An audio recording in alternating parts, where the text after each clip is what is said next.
अस्सलामुअलैकुम, मैं हूं इरफान बशीर और खुश आमदीद कहूंगा यूट्यूब चैनल के ऊपर। खान की गेम काम दिखा गई है, बाजी पलट चुकी है और ताकतवरों की बैंड बज चुकी है। इंतहाई ताकतवर शख्सियत का इस्तीफा आ चुका है, लेकिन आपको नहीं बताया जा रहा।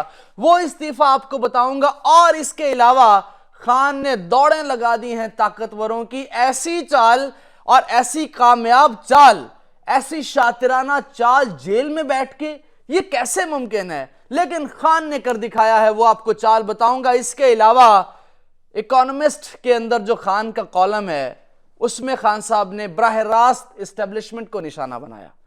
उसका क्या इंपैक्ट हुआ वो भी आपको बताऊंगा। और इस मुख्तसर से वीलॉग के अंदर एक इंतहाई खुफिया और बड़ी मुलाकात हुई है और उसमें खान साहब को डील ऑफर की गई है, वो भी मैं आपको बताऊंगा। लिहाजा सबसे पहले ताकतवर शख्सियत, मैंने आप सबको बहुत पहले बता दिया था कि इमरान खान ये इलेक्शन जीतने जा रहा है और इमरान खान को इलेक्शन से रोकने के लिए पूरा सिस्टम नंगा हो चुका है, पूरा निजाम नंगा धड़ंगा हो चुका है।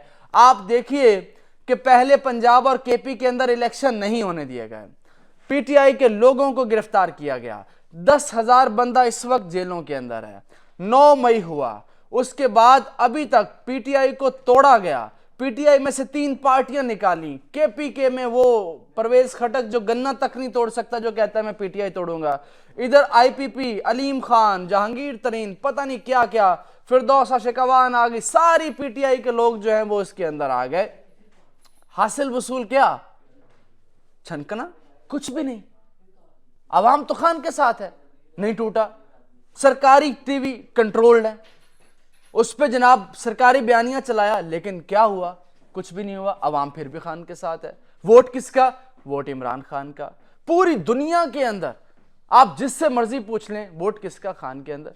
पूरे पाकिस्तान में आप कहीं भी चले जाएं, वोट किसका? खान का। अबे क्यों? फिर गिरफ्तार किया, 200 केस किए, किरदार कुशी की मुहिम चलाई, इद्दत का निकाह, पता नहीं क्या क्या। और फिर जब कुछ भी ना कर सके तो अब बल्ला छीन लिया। अब बल्ला जब दिया पेशावर हाई कोर्ट ने वापस, तो जनाब उन्होंने कहा कि जनाब ये तो अदालत मिल गई है। अब फिर बल्ला ले लिया। अब जो ताकतवर का इस्तीफा आया है वो इसलिए आया है कि अगर अब इलेक्शन हुए तो खान आ जाएगा वापस और खान ठोक देगा। क्योंकि खान ने, मैं आपको पिछली वीडियो में बताया था, उसने कहा था मैं सबसे पहले तुम्हें फांसी दूंगा, आर्टिकल 6 लगाऊंगा और तुम्हें भेजने वाले को भी मैं रगड़ूंगा। तो खान तो बहुत गुस्से में है और इनको पता है 8 फरवरी को उसने वापस आ जाना है। तो जनाब secretary election commission Umar Hamid जो हैं, उनसे इस्तीफा ले लिया गया है।